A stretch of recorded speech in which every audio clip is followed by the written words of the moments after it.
Shalom, selamat malam, saudara-saudara yang dikasihi Tuhan Yesus Kristus. Selamat berjumpa dalam renungan pada malam hari ini. Kita bersyukur karena kebaikan Tuhan yang sudah menolong kita di sepanjang hari ini. Karena Tuhanlah kita mampu melewati semuanya. Saat ini sebelum kita mendengarkan sabda firman Tuhan, mari kita berdoa. Bapa Surgawi, Bapa yang maha baik, Bapa dalam nama Tuhan Yesus Kristus, kami bersyukur untuk kemurahan-Mu, pimpinan dan penyertaan-Mu di sepanjang hari ini. Saat ini kami mau mendengar sabda firman-Mu. Jamahlah hati kami Tuhan untuk mengerti dan taat kepada kehendak-Mu. Dalam nama Tuhan Yesus kami berdoa. Haleluya. Amin. Saudara yang dikasihi Tuhan, ayat renungan kita pada saat ini terdapat dalam 1 Raja-Raja 5 ayat 4 dan 5. Tertulis demikian. Tetapi sekarang Tuhan Allahku telah mengaruniakan keamanan kepadaku di mana-mana. Tidak ada lagi lawan dan tidak ada lagi malapetaka menimpa. Dan ketahuilah, aku berpikir-pikir hendak mendirikan sebuah rumah bagi nama Tuhan Allahku, seperti yang dijanjikan Tuhan kepada Daud ayahku. Demikian, anakmu yang hendak kududukan nanti di atas tahtamu menggantikan engkau, dialah yang akan mendirikan rumah itu bagi namaku. Saudara yang dikasihi Tuhan, bagaimana caranya kita mengetahui visi? Dan bagaimana memastikan bahwa visi itu berasal dari Tuhan? Untuk mengetahui visi, kita perlu merenungkan tentang karya dan pembentukan Tuhan dalam perjalanan hidup kita. Visi biasanya tumbuh dari masa lalu kita, dan semua yang terjadi membentuk serta mempersiapkan kita untuk menjalani visi yang ditetapkan Tuhan. Visi akan terungkap ketika kita menyediakan hati untuk mengenali akan kerinduan Tuhan melalui proses yang Ia kerjakan dalam hidup kita, dan mendengar suaranya melalui hati dan pikiran kita, serta berpaut pada janji firman Tuhan. Roh Kudus akan menunjukkan kepada kita apa yang perlu kita lihat dan pahami untuk menjalani visi yang dari Tuhan. Dalam 1 Raja-Raja 5 ayat 4-5 ini, kita membaca bagaimana Raja Salomo mengungkapkan rencananya untuk membangun rumah bagi Tuhan di Yerusalem. Ini merupakan sebuah visi yang besar dan tidak mudah untuk diwujudkan. Proses pembangunan bait Tuhan ini belum diketahui pasti akan makan waktu berapa lama ketika Salomo mulai merencanakan dan mewujudkannya. Namun realitanya, kegiatan pembangunan itu memakan waktu 46 tahun sebagaimana tercatat dalam Yohanes 2 ayat 20. Berdasarkan ayat-ayat ini, kita perhatikan dan belajar bagaimana caranya kita mengenali dan mewujudkan visi yang dari Tuhan. Yang pertama, visi ditaruhkan Tuhan dalam hati kita, sehingga kita memikirkannya selalu. Di ayat yang kelima tertulis, dan ketahuilah aku berpikir-pikir hendak mendirikan sebuah rumah bagi nama Tuhan Allahku.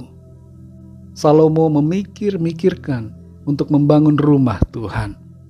Kalau suatu visi diberikan Tuhan kepada kita, maka itu akan memenuhi pikiran kita, yang bagaikan suara ketukan pintu yang terus-menerus mengetuk hati kita, mengingatkan kita, dan mendorong kita untuk membukanya. Sekalipun kita berusaha untuk menghindarinya, tapi visi Tuhan tidak akan pernah padam, namun akan terus bersuara dalam hati kita. Yang kedua, visi yang diberikan oleh Tuhan pada kita akan sejalan dengan janji firman-Nya. Di ayat yang kelima tertulis bahwa apa yang dipikir-pikir oleh Salomo itu seperti yang dijanjikan Tuhan kepada Daud ayahnya. Jadi visi dari Salomo ada dasarnya, dan dasarnya itu adalah janji firman Tuhan. Tentu ada banyak pikiran yang seringkali muncul dalam hati kita, tapi tidak semuanya merupakan visi Tuhan. Kita perlu mengerti bahwa salah satu indikator penting bahwa itu merupakan visi dari Tuhan adalah visi itu tidak bertentangan dengan kebenaran firman Tuhan. Visi yang Tuhan beri pasti selaras dan sesuai dengan firman-Nya. Jangan sampai pikiran kita dipenuhi dengan hal yang tidak baik, lalu kita menganggap itu sebagai visi Tuhan. Ini yang seringkali menjadi kesalahan persepsi kita. Visi tidak mungkin kontra dengan firman Tuhan.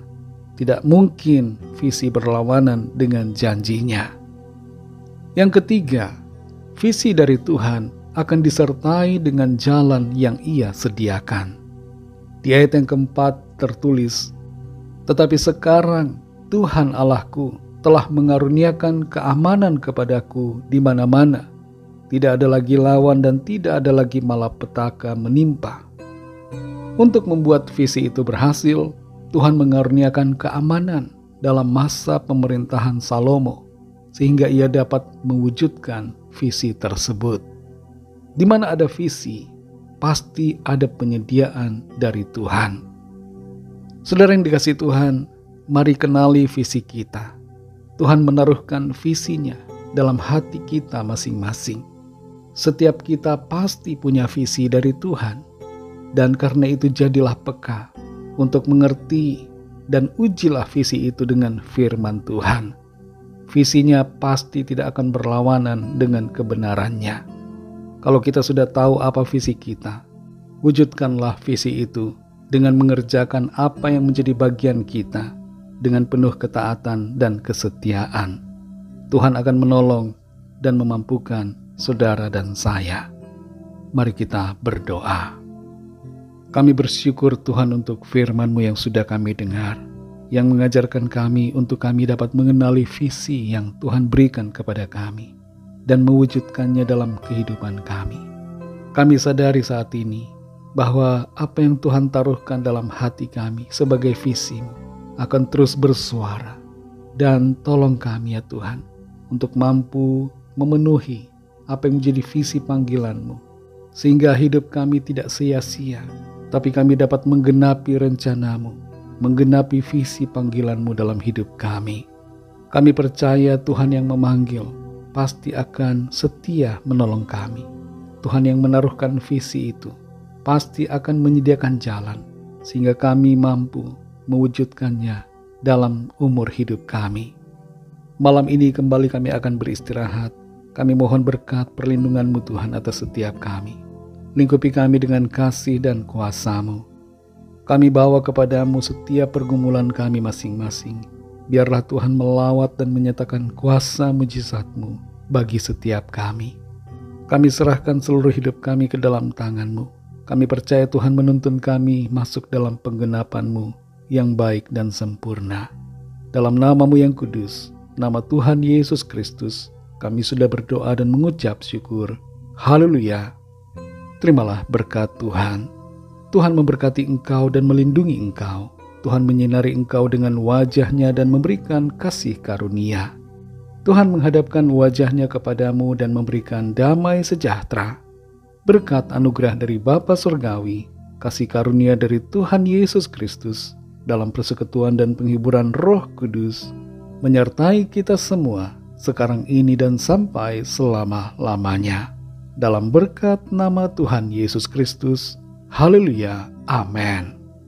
Puji Tuhan, saudara yang dikasihi Tuhan, saya percaya firman Tuhan menjadi berkat dan kekuatan buat saudara semua, dan Roh Kudus akan menolong saudara untuk lebih lagi memahami kebenaran firman Tuhan. Tuhan Yesus memberkati saudara semua. Selamat malam, selamat beristirahat, dan sampai jumpa dalam renungan yang berikutnya. Haleluya.